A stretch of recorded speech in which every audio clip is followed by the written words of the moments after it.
যখন আমরা বৃদ্ধ হব। সংগৃহীত রচনা।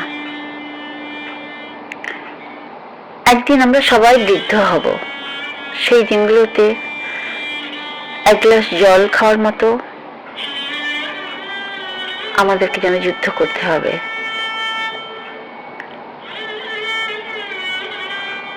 হাতটা কাঁপবে, গ্লাসের জল অর্ধেক মাটিতে পড়ে যাবে,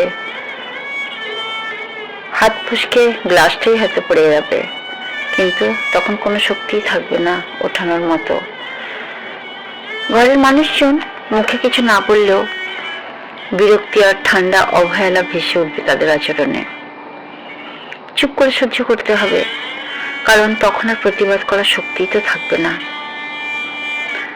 থাকবে শুধু বুকের ভেতর জমে থাকা কষ্ট আর চোখের কোণায় লুকিয়ে থাকা কয়েক ফোঁটা জল।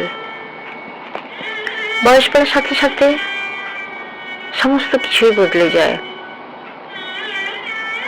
রূপ, সৌন্দর্য, মেধা, চোখে তো ঝাপসা দেখবো, বরফের মতো নিস্তব্ধ হয়ে যাবে সমস্ত কিছু। অচেনা একটা অন্ধকার পৃথিবী এসে ঘিরে থাকবে। হাঁটতে বের হওয়ার কথা মনে হলেই মনে হবে কত দূর, হয়তো হোঁচট খেয়ে পড়েও যাব, কখনো হাঁটুতে চোট লাগবে। তখন প্রিয় আপন দু একজনকে ডাকবো তুলে দেওয়ার জন্য, কিন্তু তাদের গলার মাঝে বিরক্তির সূক্ষ্ম ঝাঁঝটা ঠিকই টের পাবো। তারা হাত বাড়াবে, দাঁড় করিয়েও দেবে, কিন্তু কতক্ষণ? সেই অনিচ্ছার টান বুকের ভেতর ছুরি হয়ে বিঁধবে। বয়সের এই সময়টা ব্যথা শুধু শরীরে লাগে না, অন্তরেও লাগে, আর সে ব্যথা সব ব্যথার চেয়ে অনেক গভীর। তখন হয়তো মনে হবে এভাবে টিকে থাকার চেয়ে মৃত্যু কেন আসে না। মৃত্যুকে এতই সহজ? শেষ বয়সে সে মানুষের জীবন আর নিজের থাকে না। তাদের অনুভূতি, তাদের কল্পনা, সমস্ত কিছু অন্তরেই রয়ে যায়। রোজ ডেলি রুটিনের চেয়ে ওষুধ হয়তো বেশি খেতে হয়। আত্মীয় স্বজনের বাড়ির পথে পা চলে না, মন করলেও যেতে পারা যায় না কোথাও। চলে হাসপাতালের সিঁড়ি আর করিডোর ধরে দাঁড়ানোর সংকল্প।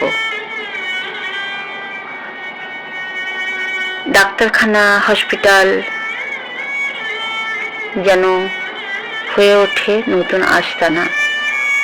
এভাবে একসময় জীবনের স্বপ্নের জন্য কত লোকে লড়াই করে, কিন্তু যখন বৃদ্ধ বয়স হয়ে যায় তখন একটু সময় পাওয়ার জন্য মানুষ সেই আশাটাই কল্পনা করে।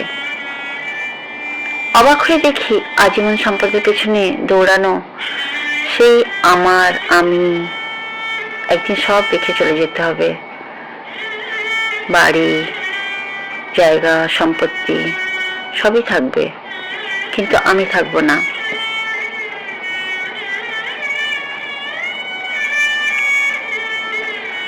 এক হাত বেশি জায়গার জন্য লোক কতই না লড়াই করে, দুর্বল প্রতিবেশীর জায়গা দখল করার জন্য। সেই যুদ্ধগুলো তখন গুরুত্বপূর্ণ মনে হয়, কিন্তু মৃত্যুসজ্জায় এসে যখন বৃদ্ধ অবস্থা আসে তখন মনে হয় আদৌ এগুলো গুরুত্বপূর্ণ নয়। তখন কেবল দুটি বোধ খুব তীব্র হয়। প্রথমটি হলো মানুষের প্রার্থনা ছাড়া কিছু সঙ্গে যায় না। দ্বিতীয়টি হলো যে ভালোবাসা আমরা জীবনে পাইনি বা দিতে পারিনি, বৃদ্ধ বয়স হলে সেই শূন্যতা হাড়ে হাড়ে টের পাওয়া যায়। শেষ বয়স আসার আগেই মানুষের উচিত একটু থেমে থাকা, একটু ভাবা।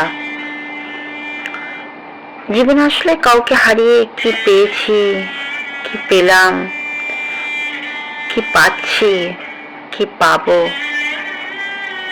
যে সম্পদ নিয়ে আজ লোকে অহংকার করে তার প্রজন্ম হয়তো করবে, কিন্তু যাদের ভালোবাসা একবার হারিয়ে যায় তার কোনোদিন ফিরে পাওয়া যায় না। জীবন শেষমেশ খুব সহজ একটা সমীকরণ দাঁড়ায়। যত ভালোবাসা দিয়ে যাও ততটুকু শেষ বয়সে ধরে রাখবে। মানুষের স্মৃতি আর ভালোবাসাই জীবনে আসল সম্পদ। বাকি সময়ের কাছে ভেসে যায়, সবই সময়ের সঙ্গে। এই উপলব্ধিটুকু যদি মানুষ আগে বুঝতে পারে, তাহলে পৃথিবীতে কোনো শত্রুতাই থাকবে না, কথার আঘাতও কমে যাবে। সম্পদের লড়াইয়ের জন্য মানুষের সঙ্গে এত লড়াই হবে না। আর বৃদ্ধ মানুষগুলো হয়তো আর অবহেলা করে বাঁচবে না, পাবে শুধু হাসি মুখ আর আপন মানুষের একটু হৃদয়ের উষ্ণতা। Thank you.